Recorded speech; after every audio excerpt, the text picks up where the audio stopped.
नहीं नहीं नहीं, मुझे ये बताइए जी कि इस पर हमारी सरकार चली गई, दो चीजों बहुत खास थी, करप्शन और महंगाई को लेकर के। तो आप ये एक्सपेक्टेशन करते हैं नहीं करते हैं कि 100 दिन जी और उसका जिक्र भी नहीं है इसके अंदर। मीम साहब, उसमें एक जो आप कह रहे हैं वो बात बहुत वैलिड है कि उनको ये कहना चाहिए था महंगाई हम 100 दिन में खत्म करेंगे, जो डॉक्टर मनमोहन सिंह ने कहा था। लेकिन देखिए, महंगाई एक रिजल्ट है बहुत सारे फंक्शंस का, एक कारण नहीं है उसका कि हमने कह दिया महंगाई खत्म और महंगाई खत्म हो गई। महंगाई के लिए इकोनॉमिक मजबूती की बहुत मैच्योर आपने स्टेटमेंट किया है जी। बहुत मैच्योर स्टेटमेंट किया है इसके बारे में। ये सिंह साहब की टिप्पणी है पिंकी जी, इनके सिंह साहब जी, माफ कीजिएगा जी। तो ये इसमें सिर्फ यही है कि उन्होंने ये कहा है कि इकोनॉमिक जो कंसर्न्स है उसको इमीडिएटली प्रायोरिटी पे लिया जाए। इकोनॉमिक कंसर्न्स में ये सारी चीजें आती है, महंगाई उसी का प्रोडक्ट है। महंगाई कोई ऐसा नहीं होता कि महंगाई कोई एक एक्शन ले आप महंगाई नीचे आ जाए।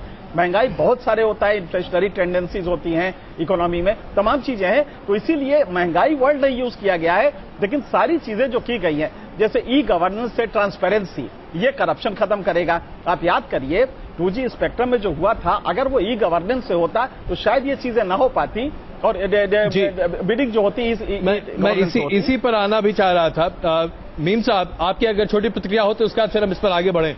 ट्रांसपेरेंसी नाम की कोई चिड़िया आपके पूरे सरकार के 10 साल देखिए, मेरा ये कहना है जी, देखिए ट्रांसपेरेंसी तो बहुत सारी चीजें मैं आपको बता सकता हूं जो ट्रांसपेरेंसी का सबूत है। आरटीआई हम लेकर आए, इससे बड़ी ट्रांसपेरेंसी और क्या होगी। आज जो ब्यूरोक्रेसी को ये आजाद करने की बात कर रहे हैं जी, वो ब्यूरोक्रेसी इसी आरटीआई से तो परेशान है जिसको लेकर के आज काम करना छोड़ दिया था उन्होंने। अब देखते हैं हम कि आरटीआई चलेगा या ब्यूरोक्रेसी को आजादी देंगे तो क्या होगा, ये तो अभी वक्त बताएगा। दूसरी अहम बात जो मैं कह रहा था जी, वो मैं ये कह रहा था कि जो नई सरकार है उससे तवक्कात बहुत ज्यादा हैं। और एनके सिंह साहब ने जो बात कही महंगाई को लेकर के, वो मैं समझता हूं, लेकिन ये इंटेलेक्चुअल बहस है। हम लोग टेलीविजन पर जब बात करते हैं और अपना तर्क देते हैं तो एक दूसरे से आर्गुमेंट करते हुए हम बहुत सारे आर्गुमेंट ऐसे देते हैं जो आम आदमी कभी कभी उसको नहीं समझ पाता। उसको तो 2 और 2 4 में सीधी बात ये समझ में आती है कि आलू सस्ता हुआ या नहीं हुआ, प्याज सस्ती हुई या नहीं हुई। भीम साहब, इसमें कोई शक नहीं है सब्जी कि टेलीविजन स्टूडियो में महंगाई जैसे मसले का हल कभी नहीं निकलता। तो वो एक एश्योरेंस की जरूरत है। बिल्कुल, लेकिन ये एश्योरेंस देखिए आपकी सरकार देती रह गई, वो नहीं मिल पाया। ये बात आप लोग को याद रखनी होगी। आपने बड़े बखूबी कहा कि उसका आप खामियाजा भुगत रहे, हमने तर्क दिया बिल्कुल, लेकिन आप उसका खामियाजा भुगत रहे और इसको कबूल कर आप वाकई में अपने बड़प्पन की निशानी पेश कर रहे हैं। एक उदाहरण मैं देता हूं आपको मीम साहब। अब इनके पास कोई जादुई छड़ी है, अब देखेंगे हम। नहीं, कोई जादुई छड़ी नहीं है। एक सवाल मैं जरा यहाँ पिंकी जी से लेना चाहूँ। पिंकी जी, इस 10 सूत्री कार्यक्रम में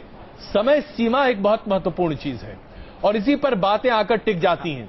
हमारे देश में हम तमाम प्रोजेक्ट्स अनाउंस कर देते हैं, एक के बाद एक चीजें सामने रख देते हैं, लेकिन चीजों को तय करने का, उसे तय सीमा में पूरा करने का कोई भी प्रावधान नहीं है। समय सीमा की बात कही गई है, लेकिन उसको लेकर दंड नहीं है। जब तक आप दंड का तलवार नहीं लटकाएंगे तब तक नहीं कुछ हो पाएगा। ये देखिए अजय जी, आप जो कह रहे हैं कुछ हद तक उसमें बहुत चीज है कि उसमें कोई दंड का प्रमाण हो तो चीज अपने आप में चलती है, लेकिन 2 तरीके से चीज काम करा जा सकता है। एक तो एक डेडलाइन अपनी सेट करके उसको इम्प्लीमेंट करने की जो काबिलियत है वो मोदी जी ने गुजरात में दिखाई है। वहां पे प्रोजेक्ट किस प्रकार से कंप्लीट हुए हैं, किस प्रकार से इन्वेस्टमेंट आई है, किस प्रकार से देश स्टेट जो है वो आगे बढ़ा है। उसी गुजरात प्लान को लेकर हम लोग आगे यहाँ पर इम्प्लीमेंट करने का हमारा जो एक प्लान है वो आगे चल रहा है। अगर समय सीमा देखिए, एक मैं आपको कोर्ट की भी बात करती हूँ, जहां तक कचहरियों की भी बात है, वहां पर हम एक जो सबसे मेन प्रॉब्लम है वो समय की प्रॉब्लम है। इसीलिए भारत जैसे देश का जो पीछे बार बार आप ले जाते हैं, यूपीए सरकार ले गई जिस प्रकार से, बिना अगर आप अमल पर नहीं लाएंगे, अमल लाना है उसके लिए एक पूरा जो रोड मैप है वो तैयार किया गया है। उसके लिए हर मिनिस्ट्री से दरखास्त की गई है, हर सेक्रेटरी से दरखास्त की गई है कि अपने पूरे एजेंडे को तैयार करें।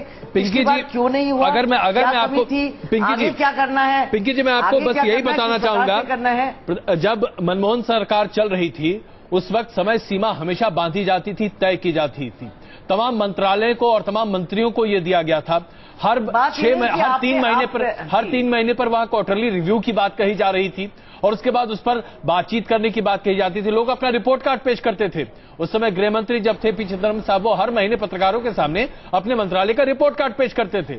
बात यहां इसकी नहीं है कि आप रिपोर्ट कार्ड क्या पेश करें, बात यहां पर इस बात की है कि अगर चीजें समय पर पूरी नहीं होती हैं, मेरा पासपोर्ट अगर 1 हफ्ते में मिलना चाहिए, नहीं मिलता है, तो उसके लिए संबंधित अधिकारी को क्या दंड देंगे, इसका प्रावधान जब तक नहीं होगा, समय सीमा की बात करना निरर्थक है। पिंकी जी नहीं अजय जी, इस बात से मैं वाकिफ नहीं रखती। अगर स्ट्रांग एडमिनिस्ट्रेशन हो, स्ट्रांग गवर्नेंस हो, अकाउंटेबिलिटी ली जाए और पूरे इंटेंट के साथ ली जाए, सिर्फ दिखावे के लिए नहीं, तो समय सीमा में चीजें होती हैं। हाउएवर आपका सुझाव एक बहुत अच्छा सुझाव है और इसके बारे में भी सोचना जरूरी होगा।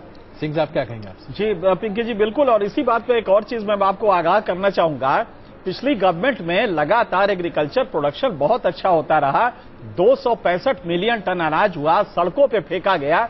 हालत ये थी कि 82 million ton food grain reserve था, जबकि गोदाम आपके पास 32 मिलियन टन के थे।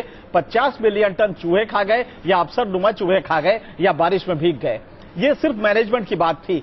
आज जब 10 पॉइंट आपने दिए हैं, तो पहला कंसर्न है कि इस समय पूरा का पूरा स्टेट गवर्नमेंट्स लगी हुई है, सेंट्रल गवर्नमेंट लगी हुई है, ताकि फूड ग्रेन रिजर्व बढ़ाया जा सके, गोदामों से किसान से खरीदा जा सके। आप ताज्जुब करेंगे कि अगले 2 महीने में अगर ये पूरी तरह से मुकम्मल नहीं किया गया, तो फिर वही सड़कों पे आ जाएगा अनाज और बहुत सीरियस स्थिति हो जाएगी। महंगाई के लिए पहला ये करना था। मुझे लगता है कि हड़बड़ी में शायद ये चीजें जो हैं, जो आपको विरासत में मिल रही हैं, उसको इमीडिएटली कर्व करने की जरूरत है। और पहला है कि आप गोदाम इतने सारे बनवा सके जिससे कि कम से कम ये जो फसल आ रही है ये रखी जा सके। इस तरह के जो फाइन ट्यून करना है चीजों को, मेरे ख्याल से उस पर अभी कोई बहुत तवज्जो नहीं दिया गया है। नहीं सिंह साहब, बिल्कुल गलत है। जब आप रोड मैप सेट करते हैं तो एक ब्रॉड पॉलिसी का आधार सेट करते हैं। ऐसा कोई भी विषय नहीं है जो डील नहीं होगा। और आप बिल्कुल सही कह रहे हैं, सुप्रीम कोर्ट में पूरे मामले आए थे जहां पर ये अनाज फेंकने की बात हुई थी और इसकी बहुत बुराई की गई थी। ऐसे देश में जहां लोगों को खाना नहीं मिलता, वहां अनाज सड़कों पर जाए, तो सुप्रीम कोर्ट के बल्कि सुझाव भी आया था कि आप उसको फ्री भी बांट दीजिए। खैर वो बात अलग रह गई, लेकिन सिर्फ कि 10 पॉइंट एजेंडे में उसका जिक्र नहीं आया या एक और विषय का जिक्र नहीं आया, इसका ये मतलब नहीं है कि वो विषय डील नहीं हो रहे। कंसर्न जो मिनिस्ट्रीज हैं, उनको पूरा जो रोड मैप दिया जा रहा है, उसके साथ साथ वो अपनी प्रेजेंटेशन कर रहे हैं, हर विषय रेज होगा। तो इसलिए ये ब्रॉड पॉलिसी है, माइक्रो लेवल की प्लानिंग आपके सामने नहीं आ रही। पर आप सही कह रहे हैं, विषय ये डील होना पड़ेगा। मीम अफजल साहब, अगर अभी तक जो 10 सूत्री कार्यक्रम की बात करें, जिस तरीके से आज प्रधानमंत्री नरेंद्र मोदी ने प्रधानमंत्री कार्यालय का पूरा दौरा किया, उन्होंने सब कुछ देखा, लोगों से बातचीत की, चीजों को स्ट्रीमलाइन करने की बात कर रहे हैं, नई टेक्नोलॉजी के इस्तेमाल पर जोर देने की बात कर रहे हैं। आपको लगता है विपक्ष में बैठे ही सही, लेकिन हाँ ये चीजें अलग हो रही हैं। ये सरकार दरअसल कम से कम शुरुआत में और कुछ न सही, परसेप्शन के लिए ही सही, चीजों को सही करती दिख रही है। क्या आपको ऐसा लगता है, ये आभास होता है आपको? अजय जी, मैं परसेप्शन की बात नहीं करता। हमको ये मान के चलना चाहिए, देश के प्रधानमंत्री ने अगर कोई भी अच्छा काम किया है तो उसकी सराहना करनी चाहिए और उम्मीद अच्छे की रखना चाहिए। खाली परसेप्शन की बात नहीं। देखिए, हम अपोजिशन में हैं जी, लेकिन मेरा ख्याल ये है कि हम शायद एक फर्क पैदा करना चाहेंगे आगे चल करके, कि हम कंस्ट्रक्टिव अपोजिशन और दूसरी तरह की जो अपोजिशन जो भारतीय जनता पार्टी करती रही, उसमें एक वाज़ेह फर्क को हम कोशिश करेंगे कि वो दिखाने की कोशिश करें। इसलिए अगर प्रधानमंत्री कोई अच्छा काम करें तो मेरा ख्याल है कि अपोजिशन को उसकी तारीफ तौसीफ करने में कोई हिचक नहीं होनी चाहिए जी, और जो कमी हो उसको भी किसी हालत में नहीं छोड़ना चाहिए। मीम साहब, इससे पहले कि चर्चा को खत्म करें, एक आखिरी सवाल आपसे। क्या आपको लगता है कि मोदी जी पर लगे कई ऐसे दाग जो हैं, वो दाग अब जरा धुलते हुए दिख रहे हैं? क्या आप लोग ये मानना शुरू कर देंगे? देखिए, जो दागों की बात है वो आप ना ही छेड़े तो अच्छा है, क्योंकि आप अगर खुरंड को उखाड़ेंगे तो जख्म फिर बढ़ेगा जी। इसलिए बेहतर है कि एक लोगों का मैंडेट आया है जी, उनको अपनी सरकार चलाने दें। हम लोग बहुत माइन्यूटली एक एक कदम को देख रहे हैं। अभी शायद आप इसके बाद एक और डिस्कशन करना चाहते हैं। जी बिल्कुल बिल्कुल, उसमें बताऊंगा जी कि मौजूदा सरकार में पिछली सरकार में क्या फर्क है। नहीं, बिल्कुल उसका हम बेसब्री से इंतजार करें। मीम साहब आप रहे हैं, सिंह साहब। हाँ, बस एक चीज मीम साहब, एक सवाल आपने नहीं किया, मेरे मन में आ रहा है कि मैं पिंकी जी से कर दूं। एक बड़ा ही प्रेस्टिजियस और बड़ा ही महत्वाकांक्षी प्रोजेक्ट था फूड सिक्योरिटी एक्ट, जिसमें कि 67% लोगों को खाना देने की बात थी। आज ये जो सारा हुआ है, इसमें जो वेलफेयर प्रोजेक्ट्स चल रहे हैं गवर्नमेंट ऑफ इंडिया के पहले से, वो उस पर ये डायरेक्शन नहीं है कि क्या ये चलते रहेंगे या इनको इनको और रफ्तार बढ़ानी है, एग्जासर्बेट करना है, या इनको छोड़ के कुछ नए प्रोजेक्ट्स लाने हैं। ये डायरेक्शन अभी नहीं मिल पाया है। आपको लगता नहीं है कि जरूरी है कि फूड कम से कम फूड को लेके, क्योंकि इन्फ्लेशन से लोग काफी प्रभावित है, तो फूड को लेके कम से कम फूड सिक्योरिटी एक्ट को लेके उसका इंप्लीमेंटेशन क्या पुराने तरीके से होगा या कोई नई चीज ला रहे, ये मेरे ख्याल से एक डायरेक्शन होना चाहिए था। सिंह साहब, हर चीज में आप डायरेक्शन आप उम्मीद करें कि 3-4 दिन में हो जाएगा, नहीं पॉसिबल होगा। आप बिल्कुल सही इश्यूज को जो जोड़ते हैं मैं मान के चलती हूँ, लेकिन उसके साथ मैं आपको ये कहना चाहूंगी कि जो सारी स्कीम्स जो भी चल रही हैं वो इस देश की स्कीम्स हैं, वो किसी एक की मलकियत नहीं है।